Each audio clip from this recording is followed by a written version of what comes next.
Welcome to the Sheep Barn. I'm joined once again by Kelly Ray. She is the Communications and Marketing Officer here at the Museum of Agriculture. What type of goats are we looking at here? We're looking at twin pygmy goats. Okay. So they're definitely a farm favorite here at the museum because they're pygmy goats, which means they're very small, and they're going to stay this small forever.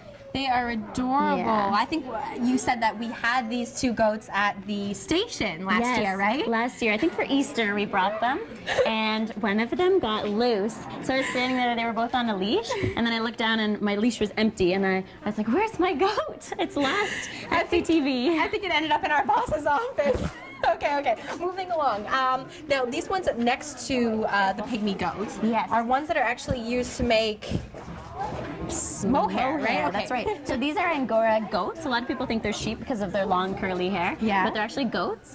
But just like our sheep, we shear them once a year. So we shave their coat off.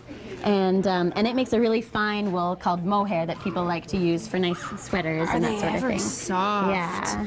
Now, why are the animals all so nice?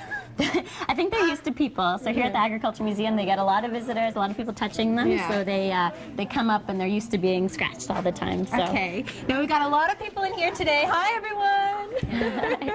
What are we looking at over here? These ones look like they're a little bulbous. They're pretty big. These ones are some of our pregnant sheep. So in here, and this one too. Oh, bless you.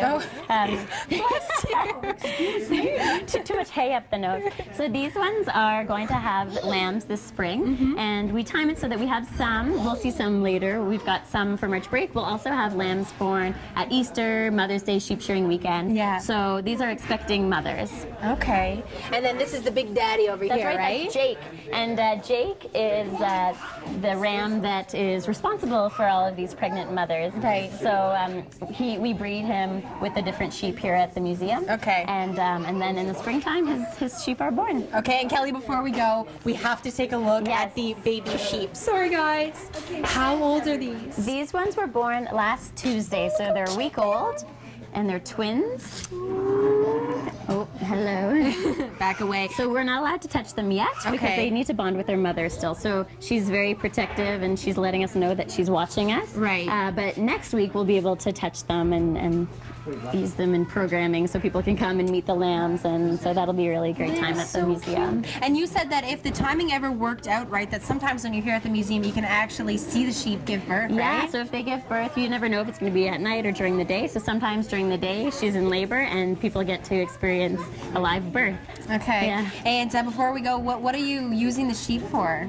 Well, right now we have them, they stay inside, and then in the summertime they go outside, and they're here for programming, so to teach people about the different byproducts of sheep in Canada. And there's also summer camps that they take on a sheep and they groom them and wash them and take care of them. So they have different chores for the campers. So.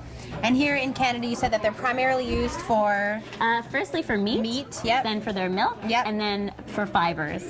Is the last thing. And one of the demonstrations that you'll actually see when you come to the sheep barn here at the Museum of Agriculture is how that wool goes from the thick, sort of tangled substance it's all tangled up. You have to brush it before you can string it into yarn. Perfect. Okay, we'll head to the website and check out all of the information because there sure is a lot to see. Yes. And a little bit later in the show, we'll show you some of the March break activities that they've got going on here. Stick around. That's all coming up on CTV Morning Live.